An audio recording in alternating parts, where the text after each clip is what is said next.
Greetings and salutations. This is Chief Security Officer Don Corleone of American Muscle Security LLC in conjunction with Stack Books Foundation LLC in conjunction with Parent Group Confidential LLC. Salute to everybody that was with us during Operation We're Forged. This is Operation Meshach, and Abednego. And I am your host, this Donnie the Guard, badge number 11516464772, bodyguard, whistleblower, watchdog, search party coordinator, means special police. I did say police.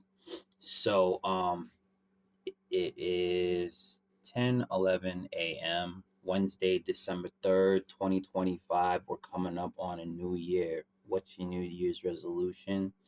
What do you see yourself doing different? What do you see yourself doing the same? Okay. Um, I'm here at Carnegie Public Library on the second floor. If anybody's interested in studying for serious study partners only, 412-297-9085.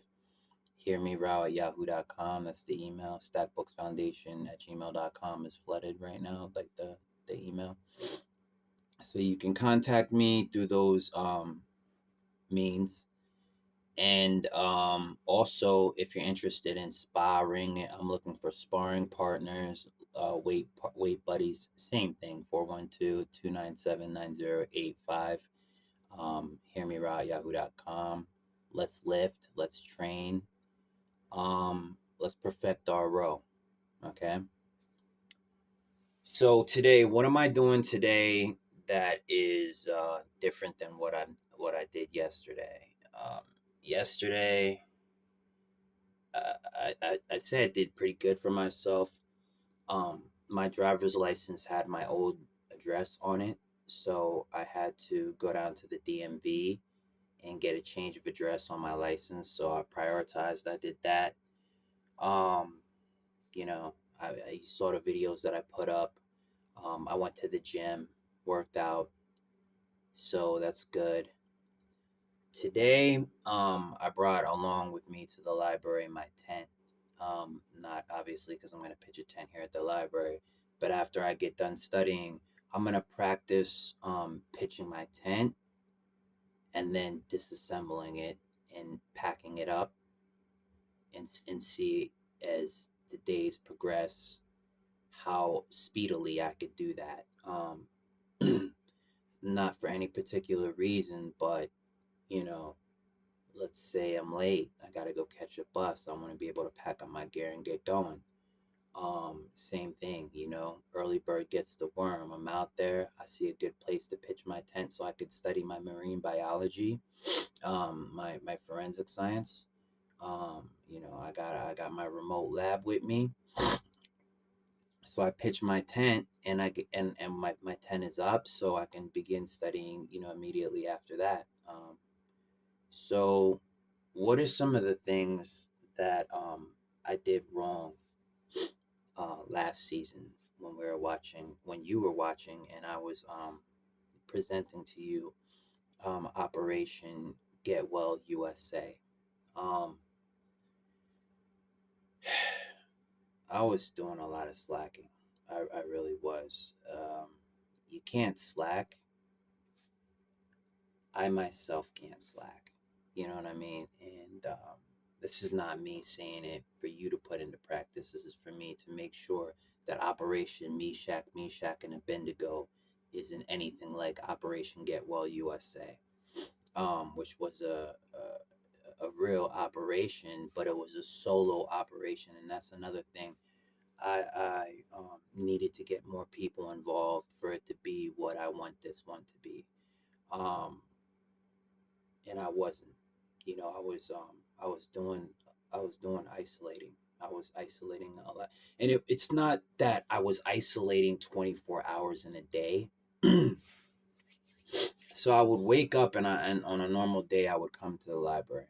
I would study a little bit. Um, I would record a little bit of music. Um, I would do some homework. Um, but mostly one of the biggest things that I was doing was I was printing up the flyers, the most wanted flyers for the fugitives, and I was hanging up a lot of them. I also was printing up copies of my book. my short stories, which is a good thing. But that's where, you know, everything started to get jumbled up and look like really not like an operation. All right, whether you want to call it Operation Get Well USA, or whether you want to call it Operation Let's Get Our Life Together. When you're calling something an operation, it's a real operation. It's not like a joke. Okay. um, Rarely are things called anything operation unless it has something to do with medicine, and forensic science certainly does. So does marine biology. But also when it comes to disaster response. And I studied disaster response here at Pitt, via Coursera. I took a class called Disaster Preparedness. You should take it. And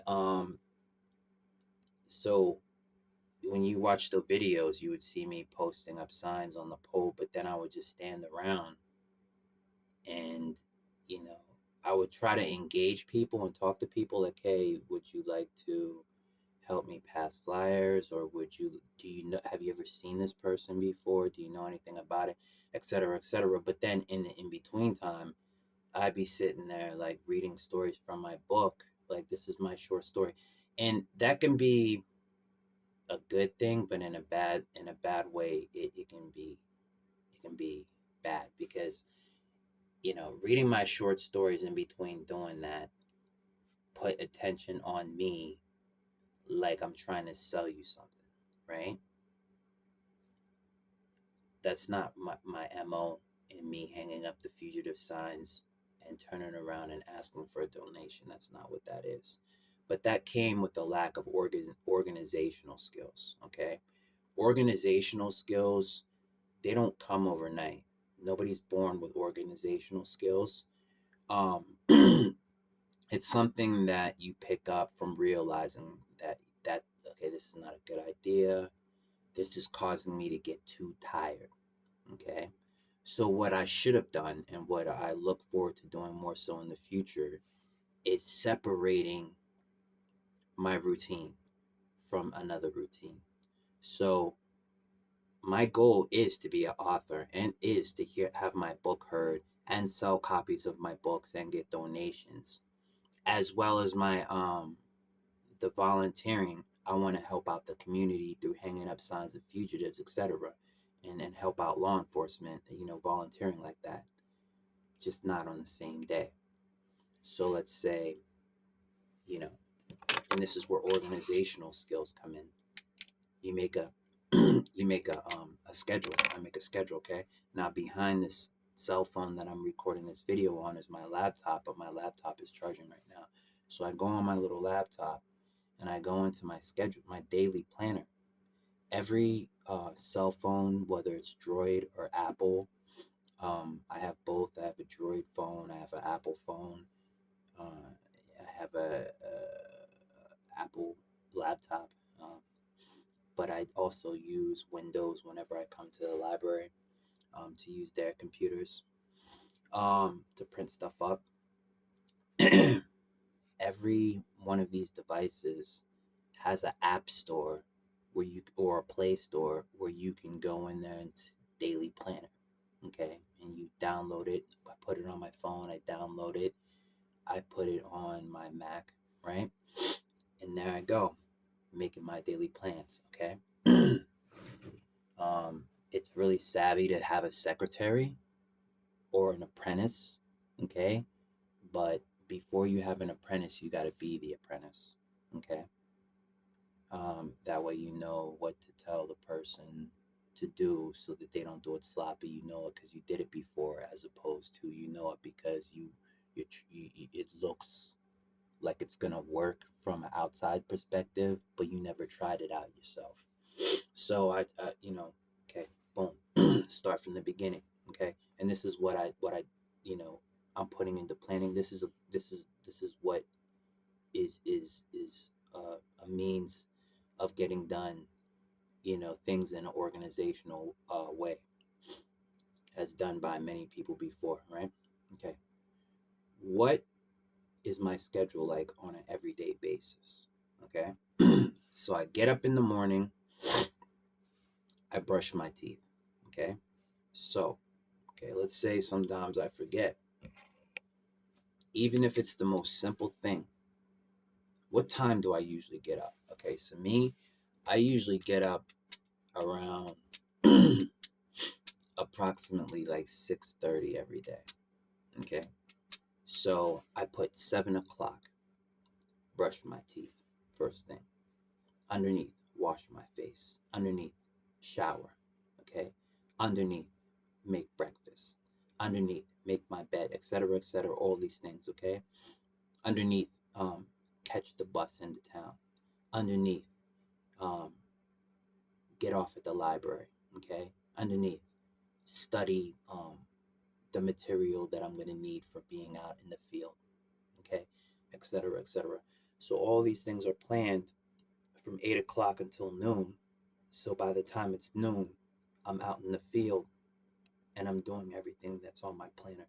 So that was one thing that I did not do, was keep a planner.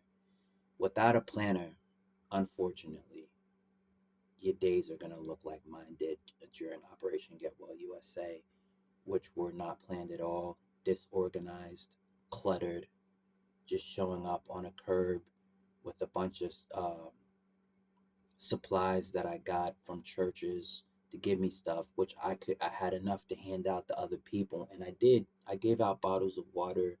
I gave out clothes that I had that was extra that I got from the churches. I gave out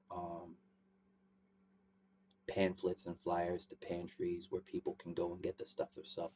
But it looked more so like I was a vagabond as opposed to a volunteer. So you can't look like a vagabond. I can't look like a vagabond, or what, in other words, a gypsy, a bohemian rhapsody, whatever, a gypsy, whenever you're trying to help people out, because the sick can't help the sick, the dead can't bury the dead. Somebody who's disorganized can't help somebody become organized until they're organized themselves. So one, carry less things. Okay. Did I have storage units? Yeah, I had plenty of storage units, right? So what is something that I could have done to look less like a vagabond, less like a gypsy, less like a disorganized mess? Okay.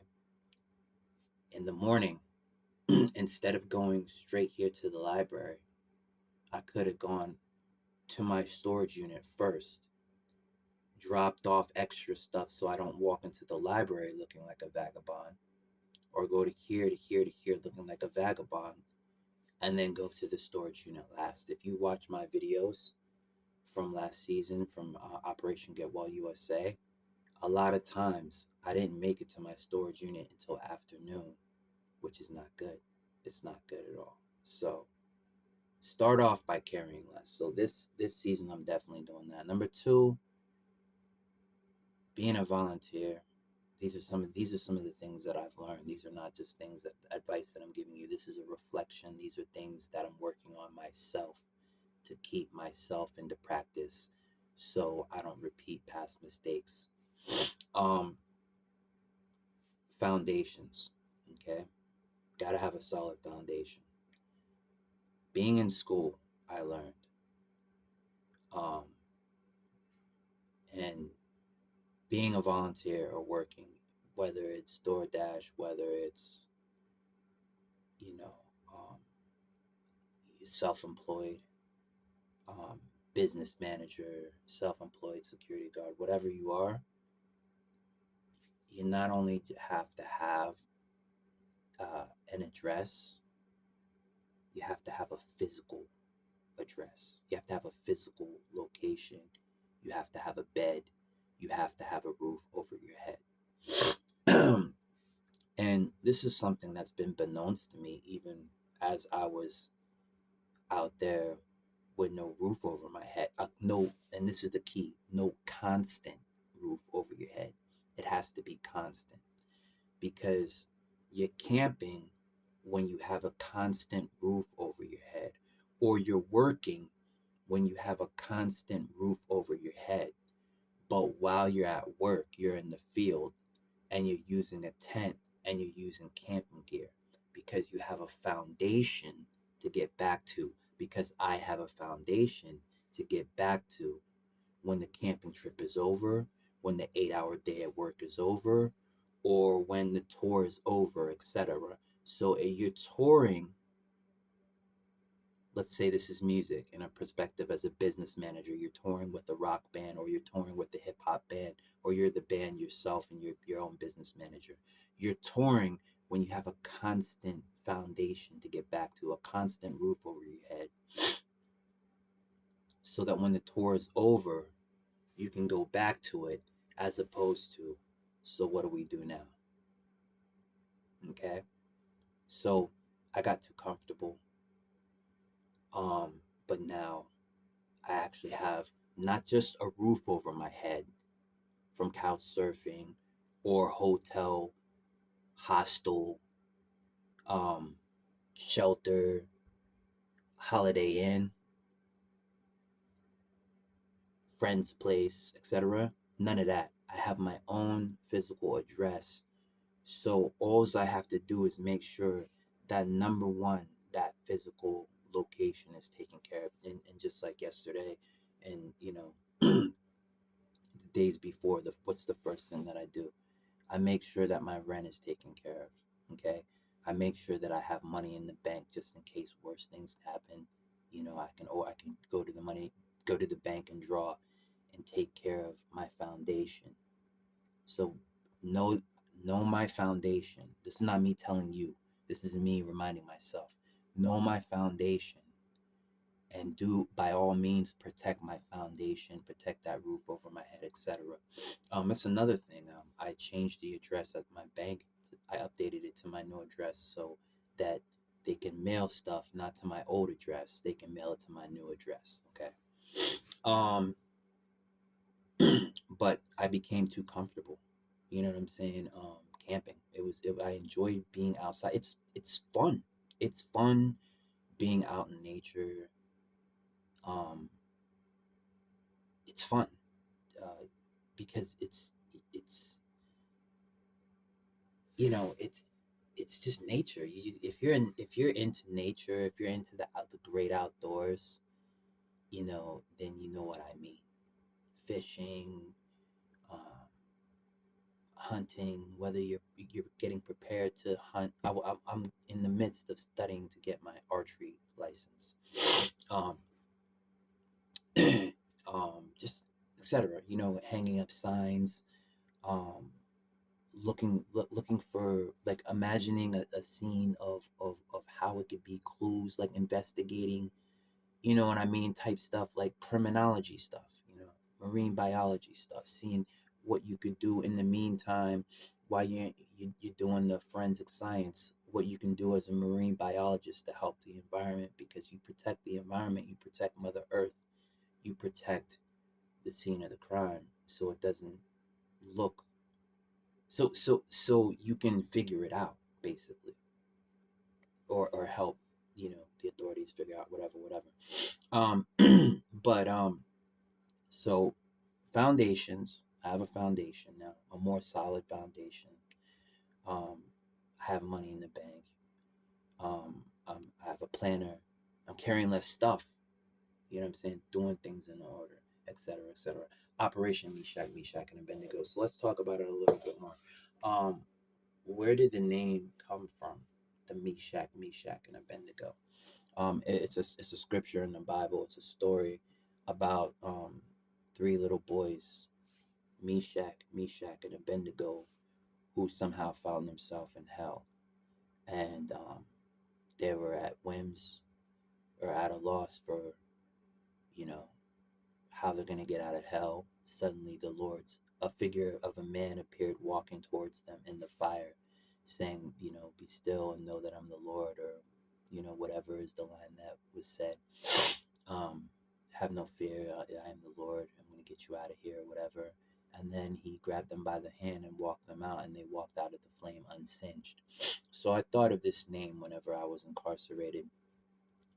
Not that I went to be incarcerated to go bring people out of the fire, but you learn things when you're incarcerated, like, what type of people can you associate with after the quote unquote storm, the quote unquote flame, after the trial, after the after that after you go through the storm.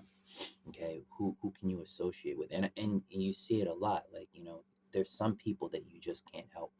um First you got to help yourself. You got to get that foundation. You got to do, etc., etc. But once that foundation is laid, you know what I mean, you're not always gonna find that person that's already in school, that already has a job, that already has all their ducks in a row taken care of, A through Z. But somebody that's a complete whatever I was, vagabond, or a complete, drug addict, which I was not, right? And I'm still not. Okay, I'm going on almost 3, 4 years, almost 4 years now since I've smoked weed and since I've had a cigarette at all. So that's very, very extremely good. Everybody from all of my counselors, all of my advisors, from judges to lawyers to anybody dealing with anything that happened to me in the past few years, they all say that I'm doing excellent and I'm bouncing back very good. And that's another reason, because I'm taking my mental health serious, but also just the basic stuff. Look at how I look. Like, my hair is cut, it's clean. My face is shaved. I'm wearing clean clothes. It doesn't just look clean, it is clean. It doesn't just look like it smells good, it does smell good. If you could smell through the screen, mm, oh yeah, Coast, the eye opener. You know what I'm saying? So, and why is this? Because you I, now more so when I do go into the woods to camp, to study nature, to do this, it's going into the woods from the perspective of a resident, as opposed to going into the woods and working as a vagabond. Okay, so what am I necessarily saying? Does it mean because you're homeless you don't have a job? No, it does mean that you do have a job if you're homeless, or even if you prefer to be homeless. And that's the thing, that's the number one problem with homelessness, is mental health, right? um and it takes a while and it takes a lot of humility to say this, but some people are homeless because they want to be homeless, not because they have no choice except to be that, because they lack the skills to actually have a solid foundation underneath their feet and keep it under their feet. Okay, both of those situations exist. Does it make it better that the person that's out there camping in the woods, carrying a whole house with them everywhere they go, they have these 3 storage units, they could have had an apartment a year and a half ago, but it's been almost 2.5 years since they've had an apartment. um it's time for some intervention, etc. Does it make it better? No, it doesn't. It doesn't make it better. In fact, it makes it worse. When somebody can't take care of themselves and they don't, there's a problem. And the reason why that problem occurred is because of mental health, but a simple part of mental health, because mental health can be broken down into complex aspects of it and simple aspects of it. And the simplicity of it all is, I became too comfortable. Some people are comfortable with having a lot of time on their hand. That was part of it. You know what I mean? Like, this is the reason why a lot of people like being freelancers, or like working for themselves, and spend all of their career freelancing, but never becoming an entrepreneur. Okay? Something that I had to realize, there's a difference between being a freelancer and an entrepreneur. A freelancer is a freelancer because their schedule is open to say, I want this client, so this client is going to help me sustain my livelihood. I don't like this client. You could pick and you can choose, okay? When you're working a regular day job, you work at McDonald's, you're flipping burgers, you can't say, I don't want to serve this person because I don't like this person, until they actually do something for the manager or the supervisor to say that this person is no longer welcome in this establishment. You have to serve everybody that comes through the door. As an entrepreneur, You have to look at what everything that I said in this video to actually be an entrepreneur. Okay, an entrepreneur is an entrepreneur because when they tour, they're enterprising. Okay, it's an enterprise. There's a difference between an enterprise and a difference between a tour. An enterprise is more like a voyage. Okay, you're setting out to do something. You've done the logistics before you set out to do it. You're carrying with you everything that you absolutely need, not everything in the kitchen sink. Okay, there's correspondence out in the field that you correspond with. You don't just go to the woods and you're there by yourself, putting yourself in danger. There's other people. Okay, I'm here to meet you. You said be here at 2 o'clock. Oh, there he is. Hey, what's up, Officer Corleone? Oh, I'm doing good. How you doing? Do you got what you uh your your do you got everything that you need, your supplies from your remote lab? Yeah, I do. Where'd you set up your lab at? Okay, it's over here. Um, let's say half a mile north, um, 50 yards east of where we're at right now. Oh, that's not much. So come on, I could carry myself right now. I parked my truck over here. Okay, so there's a difference between parking my truck or just coming into the woods with no truck. You can't carry everything into the woods. It's how you lose stuff if you get surrounded and ambushed by some vagabonds. Okay? You have to have a truck. You have to have something so you can lock it in there. Besides 3 storage units spread way out. Everything has to be accurate to a T. So that's the difference. That's the difference between an enterprise. When you're enterprise, you have correspondence in the field, and these aren't just people. There's a difference between a correspondent and a connection, or a friend, or a help buddy, a volunteer. Okay, a correspondent is somebody that is on the level of experience that you are, or maybe even more experience. They know exactly what they're doing. It's on, they have the paperwork to prove it. They have all the licenses that they need. And we're not talking about a license to carry a firearm. You need a license to practice medicine, even if it's forensic science. You need a license to be um, to camp. Sometimes you need like, let's say you want to make a campfire. You need a license to make a camp. You need some certificate to say I know fire safety. You need something like that, so etc. So these are a few of not just my favorite things. These are the basic instructions before leaving earth. And what do I mean by before leaving earth? Before leaving that world of everything is right at your fingertips. The world of technology. When you go out into nature, you're in a new world. If you've never been a Boy Scout, if you've never been in the military, if you don't spend a lot of time camping, it takes practice, it takes organization, it takes a schedule, it takes mental health, but mostly it takes a foundation. And that foundation is in doing everything step by step the way that it should be done. Um, Regardless of what your profession is. Camping as any type of person who's self-employed, but most importantly, camping as a marine biologist and camping as a forensics officer with a remote lab. Okay, so this is Operation Meshach, and Abednego, and what the goal is to help people out of their situation of despair. But you know what I mean? It's like, let's say if I have a paycheck of $20, and let's see there's somebody that could use $1. I don't. Hey man, are you hungry? Are you thirsty? Could you use some money? Let me give you $1 since I have 20. That's not helping anybody out. That's enabling them in the wrong way. Um, but even so, if somebody asked me and I didn't go out of my way to ask them, would I give them $10 out of my 20, or would I give them $1? Giving somebody $10 out of my 20, that's half of my money. That's more like something that I would give to a spouse when we have a joint account together. Not just a spouse, let alone just a girlfriend, let alone just a roommate.